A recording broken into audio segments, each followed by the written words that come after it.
தியாகராஜு கடத்தேர தாரகமணி ஜேசின. இந்த தியாகராஜனும் கடத்தேறதுக்கு இதுதான் கத்தின்னு முடிச்சார் இந்த கீர்த்தனத்தை. இதுதான் வினயம். இந்த வினயம் இல்லைன்னுட்டா பக்தி சித்திக்கவே சித்திக்காது. நான் ரொம்ப பெரியவன் அப்படிங்கிற எண்ணம் இருக்கிறவனுக்கு இம்மி கூட பக்தி ரசம் புரியவே புரியாது. ஹிருதயத்தில் அத்தனை வினயம் இருக்கணும், அத்தனை பிரேமை இருக்கணும். எப்போவுமே ஒரு ஜலம் ஓடி வருதுன்னா அந்த ஜலம் தங்கிறதுக்கு அந்த இடம் பள்ளமாக இருக்கணும், குழஞ்சு இருக்கணும். குழஞ்சு இருந்ததுன்னா அந்த ஜலத்தில் வந்து அந்த இடத்துல ஜலம் தங்கும். அதை போல் கிருப பகவானிடத்துலேருந்து ஓடி வந்துட்டு தான் இருக்குது. நம்ம ஹிருதயம் மேடாக இருந்ததுன்னா ஓடி போயிடும். வினயத்தால் குழஞ்சு இருந்ததானால் அந்த கிருபை வந்து ஹிருதயத்தில் தங்கும். பக்திக்கு வினயம் ரொம்ப முக்கியம். இப்படி அற்புதமான கீர்த்தனங்கள், இப்படியோ ஆச்சரியமான கீர்த்தனங்கள் பொங்கானுபொங்கமாக வருது. வால்மீகி ராமாயணத்தை இப்படி ரச்சனை பண்ணிட்டு போறார் இல்லையா, பூர்ணமாக ராமாயணத்தை ரச்சனை பண்ணி முடிச்சார். அந்த சமயத்தில் ராமர் சீதையை இன்னொரு தடவை பரித்தியாகம் பண்றார் அப்படிங்கிறது வரக்கூடிய சரித்திரம். இப்படிதான் ராமாயணம் ஆரம்பிக்கிறது. சீதையை பற்றி யாரோ ஒருத்தன் அயோத்தியில் ஒரு பிரஜை அனாமதேயமாக எவனோ ஒருத்தன் ஒரு வார்த்தை சொல்லிட்டான்.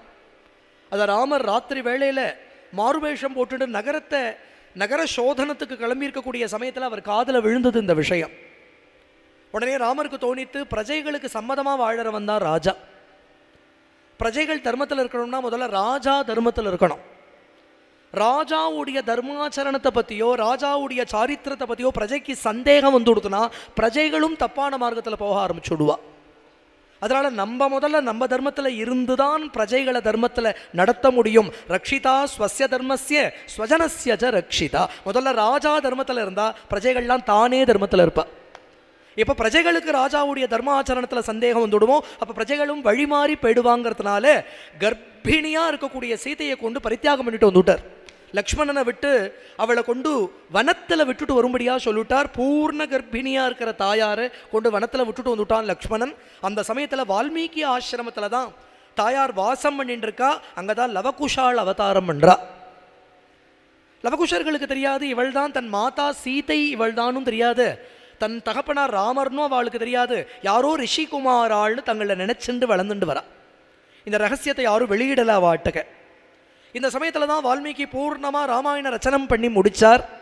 அந்த குழந்தைகளுக்கு வேதங்கள்லாம் அத்தியனம் ஆன உடனே சாஸ்திரங்களை அத்தியனம் பண்ணி வைக்கணும். முதல்ல காவிய பாடம் தான் ஆரம்பிப்பா. வால்மீகி எதை சொல்லி வச்சார்னா தாம் பண்ணியிருக்கிற ராமாயணத்தையே அந்த குழந்தைகளுக்கு சொல்லி வச்சார். அந்த குழந்தைகளுக்கு தெரியாது இந்த காவிய நாயகன் ராமன் தன் தகப்பனார்னும் தெரியாது. அந்த காவிய நாயகி சீதை தான் தன் அம்மா இங்கே இருக்கிறவள் அந்த குழந்தைகளுக்கு தெரியாது. ஆனால் அற்புதமான ஒரு காவியம். அந்த காவியத்தை இந்த குழந்தைகளுக்கு தான் முதல்ல சொல்லி வச்சு இதை உலகம் முழுக்க போய் பிரச்சாரம் பண்ணுங்கோன்னர். இந்த ராமகதை உலகம் முழுக்க பிரச்சாரம் ஆயிடுத்தானால் லோகத்துக்கே க்ஷேமம், லோகத்துக்கே சௌக்கியம்.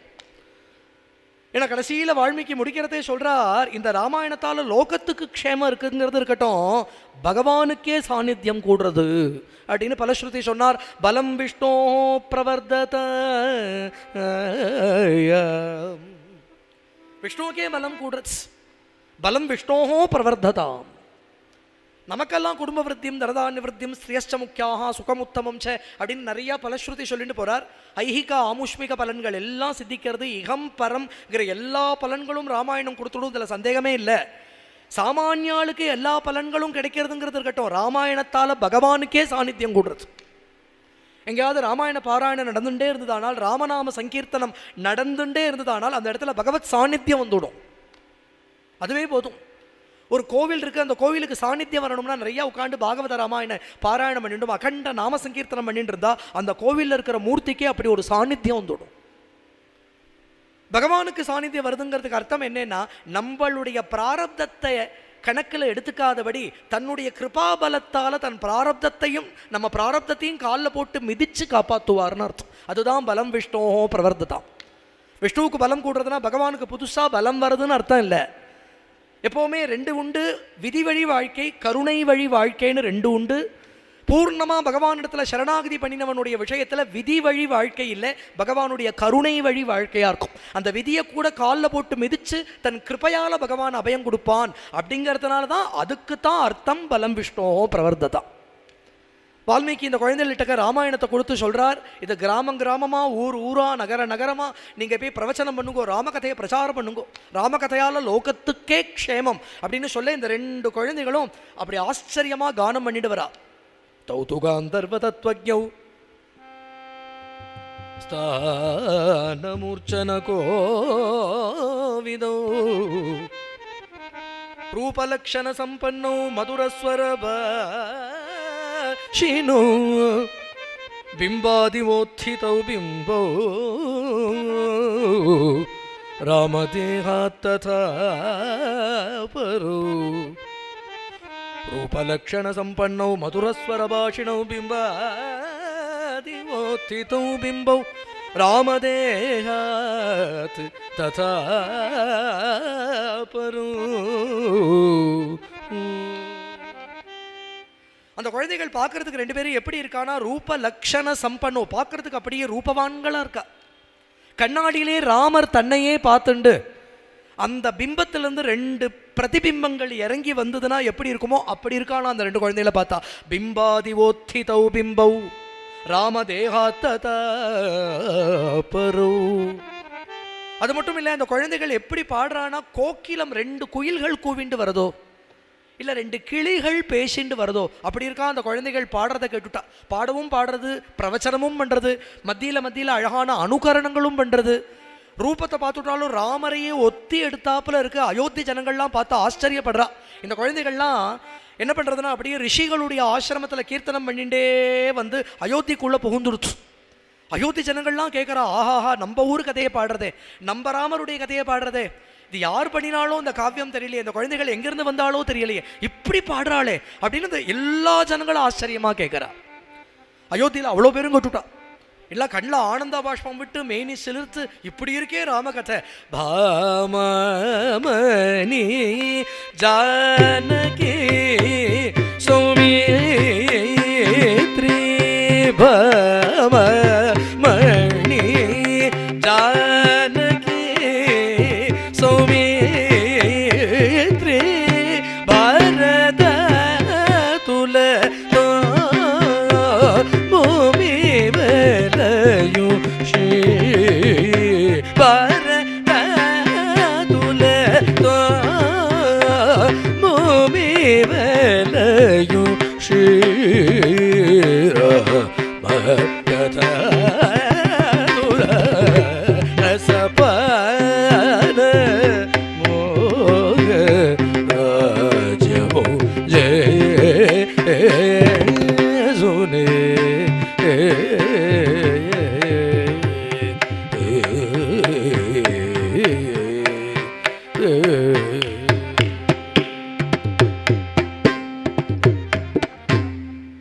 ராம கதையை இந்த குழந்தைகள் பாடிட்டு வருது. தியாகராஜர் சொல்றார், ராமா நீ ஒரு ராஜ்யம் பண்ணினே, உன் ராஜ்யத்தில் பிரஜைகள்லாம் சௌக்கியமா இருந்தாங்கிறது ஒரு பெரிய விஷயம் இல்லை, உன் கதை ஒரு ராஜ்யம் என்றதேப்ப.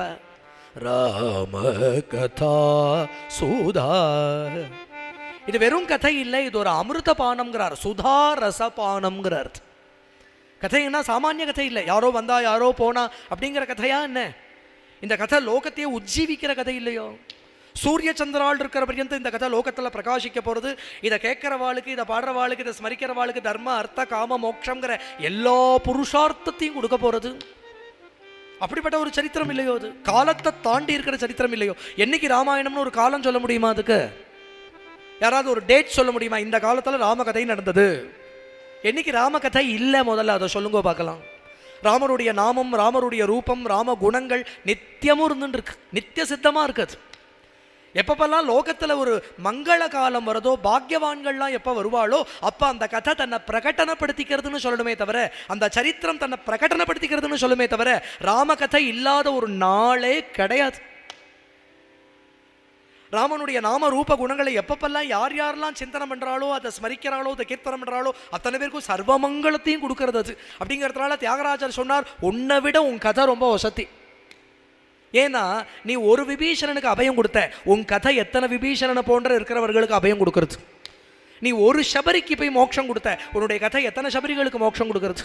நீ ஏதோ ஒரு சுக்ரீவனுக்கு அபயப்பிரதானம் பண்ணி அவனுக்கு சௌக்கியத்தை உண்டு பண்ணின. உன்னுடைய கதை எத்தனை சுக்ரீவனை போன்ற இருக்கிறவர்களுக்கு லாபத்தை கொடுக்கறது. அதனால உன் சரித்திரம் உன்னை விட ஒசத்தி அப்படின்னு விட்டார். அதனால நீ ராஜ்யம் பண்ணது ஒரு பெரிய விஷயம் இல்லை, உன் சரித்திரம் ஒரு ராஜ்யம் பண்றதேப்பா. ராஜ்யமோ ஜேசுனே. அதுவும் இது ஒரு அமிர்தபானம்ங்கிறார். இது சாமானிய சரித்திரம் இல்லை. இந்த கதைக்கு எது பிரயோஜனம்? இந்த கதையை கேட்கறதே இந்த கதைக்கு பிரயோஜனம். கதை கேட்டதுக்கு அப்புறம் தர்ம அர்த்த காம மோட்சங்களாம் கிடைக்கிறதுங்கிறதா அப்புறம் இருக்கட்டும். கதையை கேட்கறதே ஆனந்தமா இல்லையா? சபரி மோட்சம் கேட்டாலே ஆனந்தமா இல்லையா? ஜட்டாயு மோட்சம் கேட்டாலே ஆனந்தமா இல்லையா? விபீஷண சரணாகதி கேட்டாலே ஆனந்தமா இல்லையா? இது ஒரு அமிர்தபானம் ஆச்சே இது. அதனாலதான் ராம கதா சுதாரசம்னார் தியாகராஜ்.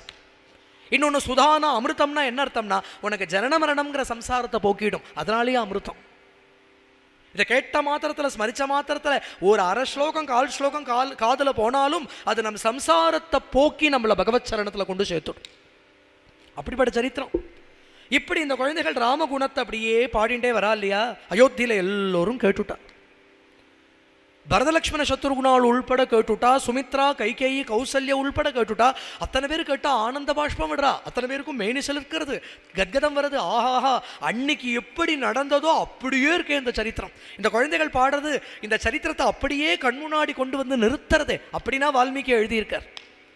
வால்மீகி ராமாயணம் சொல்றது வால்மீகி போய் ராமர் கிட்டக்க கேட்டுண்டு, கௌசல்ய கிட்டக்க கேட்டுண்டு, சீதை கிட்டக்க கேட்டுண்டு ஒரு பயோகிராஃபி எழுதலை. அவருடைய சமாதியில போய் எழுதினார்னு இருக்கு ராமாயணத்தில். யோகத்துல போய் சமாதியில ஆழ்ந்து இந்த சரித்திரத்தை கொண்டு வந்தார் அப்படின்னு இருக்கு. அப்ப உள்ள இருக்கிற ஒரு சைத்தன்யம் அந்த சரித்திரத்தை கொண்டு வருது, வால்மீகியை வச்சுண்டு கொண்டு வருது அப்படிங்கிறது தான் நிஜம். இந்த இடத்துல எல்லோருக்கும் என்ன ஆகிரகம்னா ராமரே இந்த சரித்திரத்தை கேட்கணும். ரசிக சிரோமணி இல்லையா? தியாகராஜரே இந்த டைட்டில் கொடுக்கிறார் ராமருக்கு. நீ ரசிக்க சிரோமணி இல்லையோடாப்பா. ஏன்னா எங்கேயோ நான் உனக்கு ஆச்சு எனக்கு ஆச்சுன்னு பாடிட்டு இருந்தேன். திருமஞ்சன வீதியில் தன்னுடைய கிரகத்தில் இருக்கிற ஒரு ஷாலப்பறையில் இந்த ராமனை வச்சுன்னு பாடிட்டு இருந்தார். இந்த கீர்த்தனை இன்னைக்கு கிளீவ்லாண்டில் உற்சவம் நடக்கிறது அப்படின்னா இங்கே கிளீவ்லாண்டில் பாடணுங்கிறதுக்காக திருவையாறில் பாடிட்டு இருந்தார். இல்லை அந்த நாளில் ஏதாலும் ஒரு ப்ராட்காஸ்டிங் சேனல் வச்சுட்டு இருந்தாரா, இல்லை ஒரு பிஆர்ஓ வச்சுட்டு இருந்தாரா, ஏண்டாப்பா இந்த கீர்த்தனங்கள்லாம் கொஞ்சம் பாடி பிரசித்தி பண்ணிங்கூடா அப்படின்னு சொன்னாரா?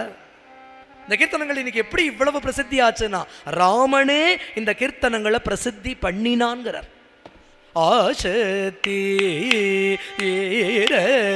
தூர தேச மூலனு ஆசதி தூர தேச மூலனு பிரகாசின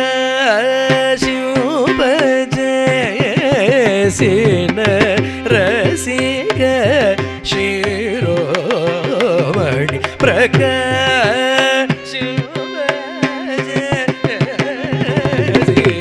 ரசிக சிரோமணி தசரதி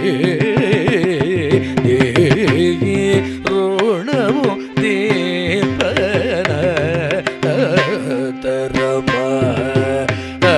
பரம பவன தசரதி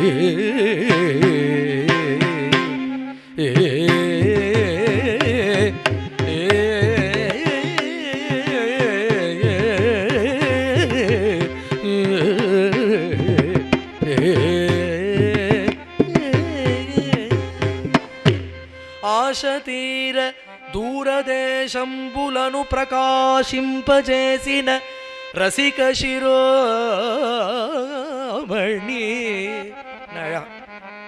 ரசிக சிரோமணின்னு ஒரு டைட்டில் கொடுக்குறார். ராமனை போல ரசிகன் கிடையாது. வால்மீகி ராமாயணத்தில் வால்மீகி சொல்றார் சங்கீதம் ராமருக்கு அவ்வளோன்னா தெரியுமா? காந்தர்வ வித்யைன்னு சொல்லக்கூடிய சங்கீதத்தில் சமர்த்தர் ராமர் அப்படின்னு வால்மீகி சொல்றார். அதுக்கு தியாகராஜர் அழகா ஒரு காரணம் கல்பிக்கிறார் ஒரு கீர்த்தனத்தில். ராமா, உன்னை வால்மீகி சங்கீதத்தில் ரொம்ப சமர்த்தர்னு சொல்றாரு. அதுக்கு நானும் காரணத்தை யோஜனை பண்ணி பார்த்தேன். எதுக்கு நீ சங்கீதத்தை அவ்வளவு நன்னா தெரிஞ்சு வச்சுன்னு இருக்கேன்னு இப்போதான் எனக்கு காரணம் புரியறது. திருவையாறில் தியாகராஜன் ஒரு பக்தன் வரப்போகிறான். அவன் சதராக ரத்ன மாளிகை நிறைய பல ராகங்கள், அதுவும் பிந்துபாலினி, மாளவம், மாளவஸ்ரீ என்னென்னமோலாம் பாட போகிறாரு இல்லையா? இவ்வளவு ராகங்களில் இப்படி ஒரு ராகரத்ன மாலை கட்டி தன் பக்தன் சாத்துவான். அப்போ அவன் பாடுற ராகம் என்ன ராகம்னு தெரிய வேண்டாமா இல்லையா? ரொம்ப நன்னா தோடியை பாடி முடிச்சுட்டு ரொம்ப நன்னா காம்போதி பாடினேள் சார் அப்படின்னு சொல்லப்படாதோ இல்லையோ, அரசிக்கனா இருக்கப்படாதோ இல்லையோ. அதனால இப்படி ஒரு பக்தன் வந்து தனக்கு சாத்தக்கூடிய ராகரத்ன ஹாரத்தை இது இந்தந்த ராகம்னு தெரிஞ்சுட்டு அதை அனுபவிக்கிறதுக்காக தான் அன்னைக்கே நன்னா சங்கீதத்தை தெரிஞ்சு வச்சுண்டியோ அப்படின்னு ஒரு கீர்த்தனத்தில் பாடுறார். இங்கே சொல்கிறார் தியாகராஜர், உனக்கு மட்டுமே கேட்குறாப்புல பாடின இந்த கீர்த்தனம் இன்னைக்கு உலகம் முழுக்க பாடுறதுன்னா ஆசை தீர இந்த கீர்த்தனத்தை தியாகராஜருடைய கீர்த்தனம்னு உலகம் முழுக்க பிரசித்தி பண்ணது ராமர் தானா. ஆசை தீர தூரதேசம் புலனோ பிரகாசோபஜேசின ரசிக சிரோமணி தசரதி. நீ ருணமு தீர்ப்ப நான் தரமா, உன் கடனை நான் எப்படி தீர்ப்பேன், இந்த கடனை தீர்க்கிறதுக்கு நான் தரமா அப்படிங்கிறார். ராமருக்கே இந்த கீர்த்தனங்களை ராமரே இந்த கீர்த்தனங்களை நேர கேட்டு இந்த குழந்தைகளுடைய ஹரிகதையை ராமனே கேட்கணுமேனு ஆசைப்படுறா. ஆனால் ராமர்கிட்ட போய் சொல்கிறதுக்கு பயமாக இருக்கு. ஏன்னா ராமர் மரியாதா புருஷோத்தமர், கம்பீர புருஷோத்தமன். எப்போவுமே சபைக்கு வருவார், சபையில் இருக்கக்கூடிய விவகாரங்கள் எல்லாம் பார்ப்பார். அப்புறம் ஏகாந்தத்தில் போய் சீதா தியானத்தில் உட்காந்துடுவார். அது யாருக்கும் தெரியாது. ராமரும் சீதையும் ஏக தத்துவம். சரித்திரத்துக்காக இங்கேயும் அங்கேயும் பிரியறத போல ஒரு லீல பண்றாளே தவிர ராமருக்கும் சீதைக்கு வாஸ்தவத்தில் பிரிவு கிடையாது. அனன்யா ராகவேனாகம் பாஸ்கரேன பிரபாயதா. சூரியனுக்கும் சூரிய பிரபைக்கும் எப்படி பிரிவில்லையோ அதை போல எனக்கும் ராமருக்கும் பிரிவே இல்லையடா ராவணா அப்படின்னு சுந்தரகாண்டத்தில் சீதை சொல்றா. எப்படி சூரியனையும் சூரிய பிரபையும் பிரிச்சுட முடியாதோ அதை போல என்னையும் ராமரையும் பிரிச்சுடவே முடியாது. இதே விஷயத்தை ராமரும் சொல்றார், அனன்யாகி மயா சீதா பாஸ்கரேன பிரபாயதா. பாஸ்கரனும் பாஸ்கர பிரபையையும் போல சூரியனையும் சூரிய கிரணத்தையும் போல என்னையும் சீதையும் பிரிச்சுட முடியாது. ஏக தத்துவமா இருக்கிறவா. சரித்திரத்தில் பார்த்துட்டா வாஸ்தவத்தில் அந்த விரகத்தை அனுபவிக்கிறா ரெண்டு பேருமே. ஏக தத்துவமா இருந்தா கூட சரித்திரத்தில் அப்படி பிரியறா இல்லையா? அந்த பிரியறதுங்கிறது பரம துக்கத்தை கொடுக்கும் அவளுக்கு. அந்த துக்கம்ங்கிறது என்னன்னு சொல்லவே முடியாது.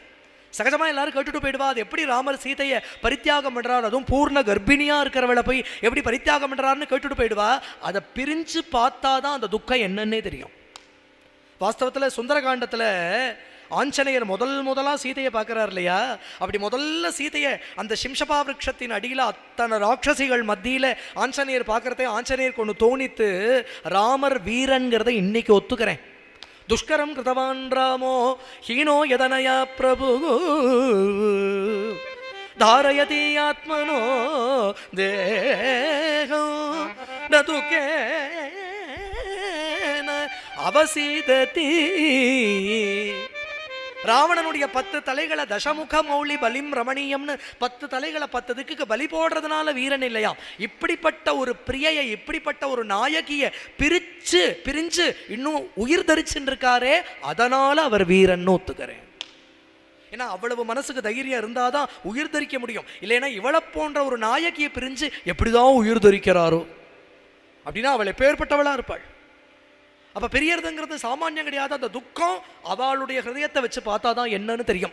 ஆனாலும் அந்த துக்கத்தை அனுபவிக்கிறார். அதுக்கு காரணம் தர்ம பரிபாலனத்துக்காக. அந்த சரித்திரத்தை அப்படி பார்க்கணும். அப்போ ராமர்கிட்ட கவி இப்போ யாரும் சொல்லவே முடியாது, இங்கே வாங்கோ ஒரு ஹரிகதை கேளுங்கோ, ஒரு கச்சேரி கேளுங்கன்னு கூப்பிட முடியுமா? அவர் சபையை விட்டு போனால் ஏகாந்தத்தில் போய் கதவை சாத்தின்ட்டு சீதா தியானத்தில் இருப்பார். வெளியில் வந்தால் சபா விஷயங்களை மட்டும்தான் பேசுவார். ராஜரீகமான காரியங்களை கவனிப்பார். அப்புறம் ஏகாந்தத்துக்கு போயிடுவார். அவ்வளோ கம்பீரமாக இருக்கார். யாருக்குமே அவர்கிட்ட போய் பேசுறதுக்கு பயமா இருக்கு, லக்ஷ்மணன் உள்பட. ஆனால் எல்லோருக்கும் ஒரு ஆக்ரகம், இந்த குழந்தைகள் இப்படி சொல்றாளே, அந்த குழந்தைகள் சொல்றதை பார்க்கறதா, அந்த குழந்தைகள் பாடுறதை பார்க்கறதா, அந்த குழந்தைகளுடைய ரூபத்தை பார்க்கறதா, இல்லை அந்த குழந்தைகள் சொல்ற காவியத்தோட அழகை பார்க்கறதா, எதை பார்க்கறது எதை விடுறது, இதை அண்ணா கேட்கணுமே தான் அவ்வளோ பேரை ஆக்ரகப்படுறா. ஒரு நாள் ராமர் ஏகாந்தத்தில் உப்பரிகையில் ஒலாத்தின்னு இருக்கார். அந்த சமயத்தில் அந்த குழந்தைகள் அப்படி கானம் பண்ணிட்டு வரா. பக்கத்தில் பரதன் நின்று இருக்கான். ராமர் இப்படி கை கட்டின்ட்டு பின்லாக்கு கொடுத்துட்டு கை கட்டின்ட்டு இப்படியே அப்படி இப்படிமா பத்தி உலாத்தின்ண்டே ராஜரீகமான காரியங்களை பரதன் சொல்ல கேட்டுன்னு இருக்கார். அந்த குழந்தைகள் பாடுற கானம் தூரத்திலேயே ராமர் காதில் விழறது. அந்த கானம் அவரை ஆக்கர்ஷிக்கிறது. அந்த குழந்தைகள் பக்கத்தில் வர வர வர அந்த குழந்தைகள் என்ன பாடுறாங்கிறது காதில் விழறது. அந்த ஸ்லோக மாதுரியம் அதுக்கு மேலே இருக்கு. ஏன்னா வால்மீகியுடைய ஸ்லோகங்கள். அந்த குழந்தைகள் இன்னும் கிட்டக்க வர வர வரதான் அந்த குழந்தைகளுடைய ரூபம் தெரியறது. ரூபத்தை பார்த்துட்டா தன்னை ஒத்தி எடுத்தாப்புல இருக்கு. ராமர் தன்னை மறந்தா ஆஹா அப்படிங்கிறார். பரதன் சொல்கிறான், அண்ணா இந்த சந்தர்ப்பத்துக்கு தான் காத்துன்னு இருந்தோம், இன்னைக்கு தானே அமைஞ்சு கொடுத்தது. இந்த குழந்தைகள் நம்ம குடும்ப கதையை தான் சொல்கிறா, உங்கள் கதையை தான் சொல்கிறா அந்த குழந்தைகள். அதுவும் அப்படித்தான் சொல்கிறா, அப்படித்தான் பாடுறா, அப்படித்தான் அனுகரணங்கள் பண்ணுறா. அவள் சொல்லக்கூடிய ஸ்லோகங்கள் ஒன்றும் ரத்னமான ஸ்லோகங்கள். யார் சிஷ்யாலோ தெரியல, எங்கேருந்து வராளோ தெரியல. ஆனால் அந்த குழந்தைகளுடைய லட்சணத்தை பார்த்துட்டா உங்களை பார்த்தாப்லே இருக்கு. அந்த உருண்டு திரண்ட புஜங்களும் விஷாலமான வக்ஷஸ்தலமும் அதெல்லாம் பார்த்துட்டா உங்களை பார்த்தாப்லே இருக்குன்னா, அந்த அழகான மான் போன்ற விழிகளும் அந்த முக்தமான பார்வையும் முக்தமான சுபாவமும் அதெல்லாம் பார்த்துட்டா மண்ணியை பார்க்குறாப்லையே இருக்கு. மண்ணி பிரசவிச்சிருந்தா அந்த குழந்தைகளுக்கு இன்னைக்கு இந்த வயசு இருக்கும். என்னமோ நம்மாத்து குழந்தைகளோடனே தோன்றது எனக்கு அப்படின்னு பரதன் சொல்கிறதே ராமர் வெறிச்சு பார்க்குறாரு. அவள் ராமர் சொல்கிறார், எனக்கும் அப்படி தான் தோன்றுச்சு. அந்த குழந்தைகளை பார்த்த மாத்திரத்தில் எனக்குள்ளேருந்து ஒரு வாத்சல்யமும் பிரவகிச்சுட்டு தான் வருது. ஆனால் என் குழந்தைகள்னு நான் போய் ஆலிங்கனம் பண்ணிக்க மாட்டேன். தர்மம்னா தர்மம் தான். இந்த குழந்தைகள் வேணா நைமிஷாரண்யத்துக்கு வரட்டும், நைமிஷாரண்யத்தில் நம்ம ஒரு யஜ்யம் பண்ணுறோம், அந்த யஜ்ய சதஸில் வந்து இந்த குழந்தைகள் இந்த காவியத்தை பாடட்டும். அங்கே அத்தனை பேருக்கு மத்தியில் நான் கேட்குறேன். ஏன் இப்போ சபையில் கூப்பிட்டு வச்சு கேட்கப்படாத? சபையில் கூப்பிட்டு தன் சரித்திரத்தை பாடுன்னு கேட்கப்படாதா அப்படின்னு விட்டா ஆத்மஸ்துதியை கேட்கறது பாப்பம். மமதா பந்தன யுத நரஸ்துதி சுகமா, மமதா பந்தன யுத நரஸ்துதி சுகமா, சுமதி தியாகராஜ பஜன சுதரச சுகமா நிதிச்ச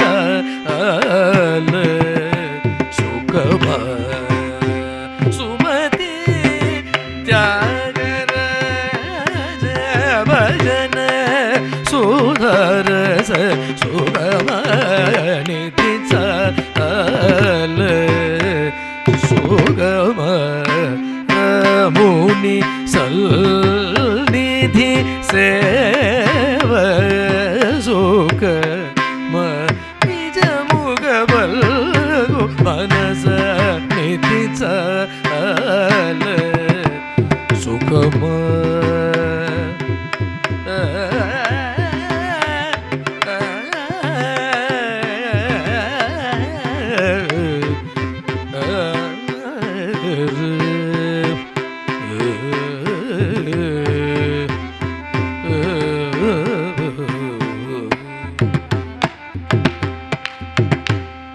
தியாகராஜரே அப்படித்தானே பாடுறார், பக்தாளே அப்படித்தானே இருக்கா. ராமுனி சல் நிதி சேவ சுகமா நிதி சுகமா மமதா பந்தன நரஸ்துதி சுகமா சுமதி தியாகராஜ பஜன சுதாரச சுகமா. சரபோஜி ராஜா கூப்பிடுறான் இல்லையா தியாகராஜரை, என் சபையில் வந்து பாடும், உமக்கு கனகாபிஷேகம் பண்றேன் அப்படின்னு சரபோஜி ராஜா தியாகராஜரை கூப்பிடுறதே தியாகராஜர் எழுதி கொடுத்த பதில். தியாகராஜர் பாடி இதுதான் பதிலாக அனுப்பிச்சார். அத்தனை பட்டர்கள் வந்து வாசல்ல நிற்கிறா, பல்லக்கு வந்திருக்கு, தட்டு தட்டா ஸ்வர்ண நாணயங்களும் ரத்னங்களும் வைரங்களும் வைடூரியங்களும் வந்து குவியறது. இதை பார்த்துட்டு இந்த நிதியா ராமா உன் சந்நிதியா? யாரையோ கேட்கல, தன் மனசை கேட்டுண்டார். நிஜமுகபல் மனசா, மனசை பார்த்து கேட்கிறார். எத்தனை பாராயணம் பண்ணியிருப்ப, எத்தனை உஞ்சவருத்தி பண்ணியிருப்ப, எத்தனை ராமநாமம் சொல்லியிருப்ப, மனசே அதுல நீ கண்ட ஆனந்தம் பெருசா இல்லை நீ நாளைக்கு ராஜாவோட சபையில போனா உன்னை பெரிய ரத்ன சிம்மாசனத்துல உட்காத்தி வச்சு உனக்கு ஸ்வர்ணாபிஷேகம் பண்ணுவானே அது பெருசா? நிதியா சந்நிதியா? ஒரு நரனை போய் திருப்பி திருப்பி நீதான் ராஜா, நீதான் சார்வபௌமன், நீதான் சக்கரவர்த்தி, நீதான் பேர்பட்ட பராக்கிரமசாலி அப்படின்னு ஒரு மனுஷனை பாடினா அவனுக்கு மமதா தான் வரும். மமதா பந்தன யுத நரஸ்துதி சுகமா சுமதி. சுமதிங்கிறார். பிருகத்தே விஷ்ணும் சுமதிம் பஜாமஹே அப்படின்னு வேத மந்திரம். வேதம் சொல்றது எவன் புத்தி உடையவனோ அவன் பஜனை பண்ணுவாங்கிறது. பகவான பஜனை பண்ணுவான். சஜன சங்கே குண பஜனம் துர்ஜன சங்கே தன பஜனம். சஜ்ஜன சங்கே ராம கதா துர்ஜன சங்கே கிராம கதா சஜ்ஜன சங்கம் பஜரே க்ஷணமபி துர்ஜன சங்கம் தியஜரே. ஒரு க்ஷணமேனும் சத்சங்கத்துக்கு வந்துவிட்டா குணபஜனம் கிடைக்கும். சகஜமாக துசங்கம் கிடைக்கும். துசங்கத்துக்கு போயிட்டா தனபஜனம் கிடைக்கும். க்ஷணமேனும் சத்சங்கத்துக்கு வந்துவிட்டா ராமகதை கிடைக்கும். ஆனால் ஒரு க்ஷணம் துசங்கத்துக்கு போயிட்டா கூட கிராம கதை தான் கிடைக்கும். சஜ்ஜன சங்கத்துக்கு வந்துவிட்டா சரையூ யமுனைன்னு இப்படி போயிடலாம். துர்ஜன சங்கத்துக்கு போயிட்டா வைத்தரணிங்கிற நரகத்துக்கு தான் போகணும். அதனால சொல்றார் சஜ்ஜன சங்கம் பஜரே க்ஷணமபி, ஒரு க்ஷணமேனும் சத்சங்கத்தை விட்டுடாது. அதனால தியாகராஜர் சொன்னார் மதி உடையவன் பஜனை பண்ணுவான். அதனாலதான் மார்கழி திங்கள் மதி நிறைந்த நன்னாளால். அதைத்தான் இங்கேயும் சுமதி தியாகராஜ அப்படின்னார். மத்திய பகவான் கொடுத்துருக்கிறதே எதுக்குன்னா சம்சாரத்தை அனித்தியம்னு தள்ளுறதுக்கும் சாஸ்வதமான பகவத் சரணத்தை பிடிச்சுக்கிறதுக்கு தான் மத்திய கொடுத்துருக்கான் பகவான். அதனாலதான் சுமதி, அதுலயும் இங்க சுமதிங்கிறார். ஏன் அப்படின்னா அந்த பகவானையும் நாமகீர்த்தனத்தால போய் பிடிக்கிறதுங்கிறது சுமதி. மதி உடையவன் பக்தி பண்ணுவான், சுமதியா இருக்கிறவன் நாம சங்கீர்த்தனம் பண்ணி கரையேறிடுவான். அதனால சுமதி அப்படிங்கிறார் அந்த இடத்துல. அப்ப பக்தாளே அப்படித்தானே இருக்கா இல்லையா? மமதை வந்துவிடும். நரஸ்துதியை பண்ணவே விடாது. ஆத்மஸ்துதியை ஒருத்தன் தன்னை பற்றி புகழறதை கேட்டுட்டா அதில் பாப்பம் வருதுன்னு சாஸ்திரம் சொல்கிறது. இது தன்னை பற்றின ஒரு காவியமாக இருக்கிறதுனாலேயே ராமச்சந்திரமூர்த்தியை நினைச்சார், இந்த குழந்தைகள் நம்ம யஜ்யம் பண்ணக்கூடிய அந்த யஜ்ய சதஸுக்கு வந்து இந்த சரித்திரத்தை பாடட்டும். இது உத்தம சரித்திரமாக இருக்கிறதுனால, ரிஷி பிரணீதமான காவியமாக இருக்கிறதுனால யஜ்யத்துடைய விராம காலத்தில், யஜ்ய காலத்தில் ரெஸ்ட் ஒன்று உண்டு. பூர்ணமாக யஜ்யமே பண்ணிட்டு இருக்க முடியாது இல்லையா? எப்பப்பெல்லாம் ஆಹುதிகள் குடிக்கணும், எப்பப்பெல்லாம் அந்த யஜ்யம் பண்ணணுங்கிறதுக்கு காலங்கள் உண்டு. அந்த காலத்தை தவிர பாக்கி இருக்கக்கூடிய விராம காலத்தில் இந்த மாதிரி உத்தமமான காவியங்களை சிரவணம் பண்ணணுங்கிறது யஜ்யத்தில் விதி. அதனால நம்ம பண்ணக்கூடிய நைமிஷாரண்யத்தில் பண்ணக்கூடிய யஜ்யத்தில் இந்த குழந்தைகள் வந்து அத்தனை பேரும் இருக்கிறதே பாடட்டும், அவ்வளோ பேரோட நானும் ஒருத்தனாக கேட்டு விடுறேன். இந்த குழந்தைகள் வந்து பாட ஆரம்பிக்கிறா. தூரத்தில் இருந்தார் ராமர். இந்த குழந்தைகள் பாட பாட பாட பாட தன்னுடைய சிம்மாசனத்தை நகர்த்திண்டு கடைசியில் இந்த குழந்தைகள் ராமாயணத்தை முடிக்கிறது. எப்படி முடிக்கிறதுனா, ராமராஜ்யம் நடக்கிறது லோகத்துக்கே க்ஷேமம் இருக்கு. ஆனால் ராமருக்கு க்ஷேமம் இல்லை. ஏன்னா ராமர் சீதையை பிரிஞ்சிருக்கார். இப்போ ராமாயணம் வந்துடுத்து, அதனால ராமருக்கும் க்ஷேமம் வந்துடும் அப்படின்னு சொல்லி முடிச்சா இல்லையா? ஏன்னா ராமராஜ்யத்தில் இன்னி வரைக்கும் லோகம் க்ஷேமமாக இருக்கு. ஆனால் ராமர் க்ஷேமம் இல்லாமல் இருக்கார், காரணம் சீதையை பிரிஞ்சிருக்கார். இப்போ ராமாயணம் வந்து கொடுத்து, அதனால ராமருக்கே க்ஷேமம் வந்துவிட போகிறது. பலம் விஷ்ணோஹோ பிரவர்த்ததாம்னு சொல்லி முடிச்சா இந்த கதையை. அந்த குழந்தைகள் பக்கத்தில் இப்படி உட்காந்து கேட்டு இருந்தாரா ராமர். அப்படி ஒரு காணலோலன் இல்லையா? அப்படி ஒரு காணலோலன் இல்லையா? இமோ குமாரு, இந்த இடத்துல ராமர் சொல்றார், இப்படி இந்த குழந்தைகள் பாடுவாள் ஆனால், இதை போல ஒரு காவியம் தன்னை பற்றி யாராவது பண்ணுவாள் ஆனால், இதை மாதிரி இனி எவ்வளவு அவதாரம் வேணாலும் பண்ணலாமே அப்படின்னு கிருஷ்ணாவதாரத்துக்கு அன்னிக்கே சங்கல்பிச்சுண்டுட்டார் அப்படின்னு இந்த இடத்துல ராமாயண ஸ்லோகம். இந்த இடத்துல புபூஷயா சக்தமனா பபூவ, ராமரே ஆச்சரியப்பட்டாராம். இப்படி ஒரு காவியம் தன்னை பற்றி ஒருத்தர் பண்ணுவாள் ஆனால், ஆஹா இந்த காவியம் இப்படி இருக்கே, இவ்வளவு அருமையா இருக்கே. ஏன்னா அதில் தான் சுக்ரீவனுடைய பெருமை தெரியறது, ஹனுமானோட பெருமை தெரியறது, சீதையுடைய பெருமை தெரியறது, விபீஷணனுடைய பெருமை தெரியறது. இதெல்லாம் பிரபுவுக்கே ஒரு சமயம் கொஞ்ச நாழி உட்காண்டு இதெல்லாம் ஆஸ்வதிக்கிறாப்புல இன்னைக்கு தான் ஆச்சான். சரித்திரத்தில் இவாள்லாம் தனக்கு எப்படிப்பட்ட கைங்கரியம் பண்ணியிருக்கா, தனக்கு எப்படி சேவை பண்ணியிருக்கா, தன்னிடத்துல எத்தனை பிரேமையோடு இருந்திருக்கா அப்படிங்கிறதெல்லாம் அசை போட்டு பார்க்கறதுக்கு இன்னைக்கு தான் பிரபுவுக்கு அவகாசமே கிடைச்சுதான். அதெல்லாம் அப்படி கண் முன்னாடி கொண்டு வந்து நிறுத்துறார் வால்மீகி இல்லையா? அதனால பிரபு நினைச்சார், இப்படி ஒரு காவியம் ஒருத்தர் பண்ணுவார் ஆனால் மமாபி தத் பூதிகரம் பிரஜக்ஷதே, எனக்கு கூட ஒரு மங்கள காலம் வந்துடுத்து போல இருக்கே, எனக்கு கூட ஒரு க்ஷேம காலம் வந்துடுத்து போல இருக்கே, இப்படி ஒரு காவியம் ஒருத்தர் பண்ணுவாள் ஆனால் இன்னொரு அவதாரமும் பண்ணலாமே அப்படின்னு அன்னைக்கே சங்கல்பிச்சுட்டார். கிருஷ்ணாவதாரத்துக்குன்னு ரொம்ப ஆச்சரியமா இப்படி லவகுஷர்கள் கானம் பண்ண பகவான் கேட்கிறார் லவகுஷர்களை பார்த்து, யார்ப்பா உங்களுக்கு சொல்லி வச்சா இந்த ராமாயணத்தை? குஷலவர்கள் சொல்றா, வால்மீகி தான் சொல்லி வச்சார். வால்மீகி பகவானை அழிச்சுண்டு வா அப்படின்னு சத்ருக்னனை அனுப்புறார். சத்ருக்னன் வால்மீகியோட சீதாதேவியும் அழிச்சுண்டு வரான்.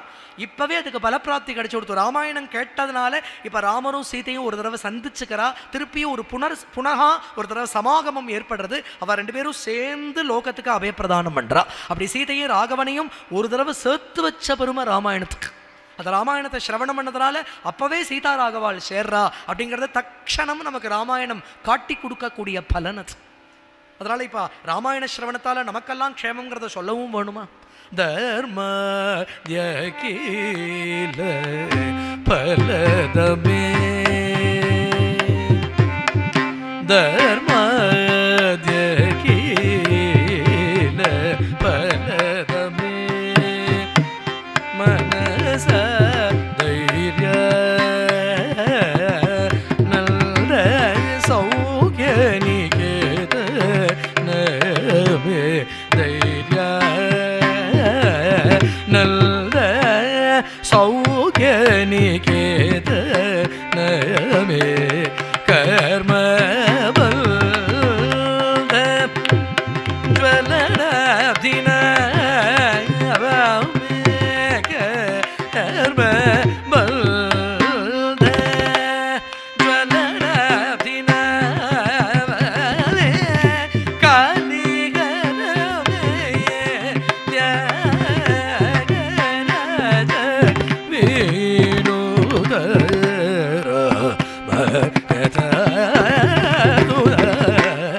சப்பான ராஜவு சுனே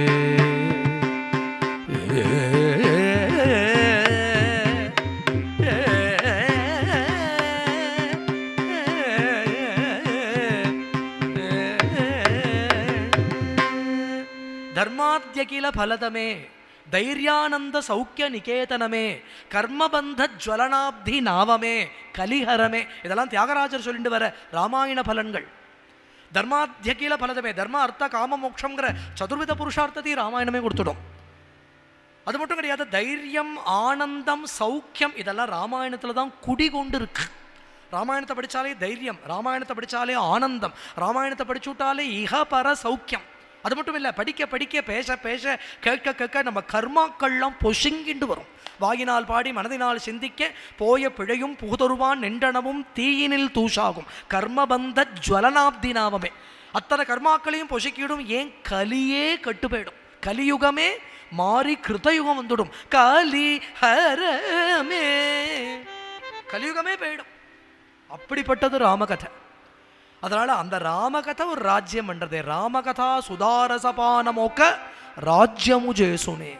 ஒரு கீர்த்தனம் ரொம்ப ஆச்சரியமான கீர்த்தனம். இந்த லவகுஷர்கள் எப்படி ராமாயணம் சொல்லிட்டு வராளோ அந்த ரீதியில ராமாயணத்தை எடுத்துட்டு போறார் வால்மீகி. எப்படி இந்த குழந்தைகள் ராமாயணம் சொல்லிட்டு வரானா, கோசலோ நாம முதிதா ஸ்பீதா ஜனபதோ மகானே நிவிஷ்ட சரயூ தீரே பிரபூத தனதான்யவனே அயோத்தியா நாம நகரி தத்ராசீல் லோக விஸ்ருத மனு நாமானவேந்திரேன யா புரி நிர்மித ஸ்வயம். இந்த குழந்தைகள் எப்படி கதையை ஆரம்பிச்சுட்டு வரானா, கோசல தேசம் என்றொரு தேசம். கோசல தேசம்ங்கிறது சரையூ நதி தீரமொட்டி இருக்கக்கூடிய ஆச்சரியமான பூமி பாகம். கோசல தேசத்தினுடைய ராஜதானி தான் அயோத்தியா. அயோத்தியா நாம நகரி தத்ராசீல் லோக விஸ்ருத மனுனா மானவேந்திரேன யாபுரி நிர்மிதா ஸ்வயம். இதோ இன்னைக்கு அயோத்தி பிரகாசிக்கிறது. இதோ இன்னைக்கு பிரகாசிக்கிறது. அயோத்திங்கிற பேர் ஒன்றும் மாறிவிடல. அதே சரையூ தான், அதே அயோத்தி தான் இல்லையா? அதே ராமபவனம், அதே கனக் மெஹல், அதே ராம ஜன்மபூமி. அங்கதான் இன்னைக்கு ராமலல்லா பிரகாசிக்கிறார். எத்தனை யுகமோ எத்தனை கல்பமோ தெரியல, ஆனா இன்னைக்கு அதுதான் அயோத்தி. அது பேர் கூட மாறல. வால்மீகி காண்பிச்சு கொடுக்குற அயோத்தி. சதாசிவ பிரம்மேந்திரால் சொல்றார், அயோத்தினா என்ன நினைச்சுட்டு இருக்க?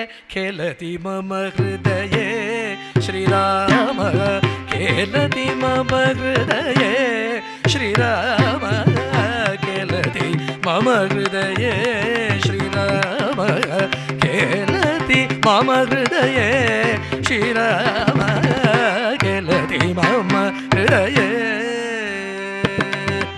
மோகமகர்ணவ தாரணகாரி மோகமகர்ணவ தாரணகாரி ராகத்வேஷமுக சுரமாரி ராகத்வேஷமுக சுரமாரி கேலதி மம ஹிருதயே ஸ்ரீராம கேலதி மம ஹிருதயே ஸ்ரீராம கேலதி மம ஹிருதயே. அயோத்திங்கிறது ஹிருதயம்தான். தஹர அயோத்தியா நகர விஹாரி. தஹராகாசம்னு ஹிருதயத்துக்கு பேர். உபனிஷத்துல இந்த ஹிருதயஸ்தானத்துக்கு தஹராகாசம்னு பேர். எந்த ஒரு ஹிருதயத்தில் காமக்ரோதாதிகள் இல்லையோ, எந்த ஹிருதயத்தில் பூர்ணமாக அந்த பரபிரம்மஸ்வரூபம் மட்டுமே பிரகாசிக்கிறதோ அந்த ஹிருதயத்துக்கு அயோத்தின்னு பேர். அதனால தான் கேலதி மம ஹிருதயே பரமஹம்ச ஹிருதயோத்சவகாரி சத்யஜானானந்த ஷரீரி கேலதி மம ஹிருதயே. பாடுறவ யாருன்னா பரமஹம்சாளா இருக்கக்கூடிய சதாசிவ பிரம்மேந்திராள். அவர் சொல்றார், பரமஹம்சனா இருக்கக்கூடிய என்னுடைய ஹிருதயத்தில் அந்த பரபிரம்மம் விஹரணம் என்றதே, அந்த ஹிருதயத்துக்கு அயோத்தின்னு பேரு, அந்த பிரம்மத்துக்கு ராமம்னு பேர். சாந்தி விதேக சூத சகச்சாரி. அப்படிப்பட்ட பிரம்மஸ்வரூபம் ஒரு ஞானியுடைய ஹிருதயத்தில் பிரகாசிச்சதானால் அவருடைய ஹிருதயத்தில் சம்சாரம்ங்கிற அவித்யை இருக்கவே இருக்காது. சம்சாரம்னு இருந்தால் தானே காமம், குரோதம், லோபம், மதம், மாத்சரியம் இதெல்லாம் துவைத்தத்தால் தானே ஏற்படுறது. சம்சாரம்ங்கிற ஒரு துவைத்தம் இருக்கிறதுனால தானே ஏற்படுறது. அந்த ஞானி தான் அந்த துவைத்தத்தை அழிச்சுட்டானே, அவன் சித்தத்தில் தான் பூர்ண ஞானம் பிரகாசிக்கிறதே. அப்போ அந்த பிரம்மஸ்வரூபம் மட்டுமே பிரகாசிக்கிறது. அதனால் அந்த ஹிருதயத்தில் என்ன இருக்கும்னா சாந்தி மட்டும்தான் இருக்கும். அந்த சாந்திக்கு சீதைன்னு பேராம்.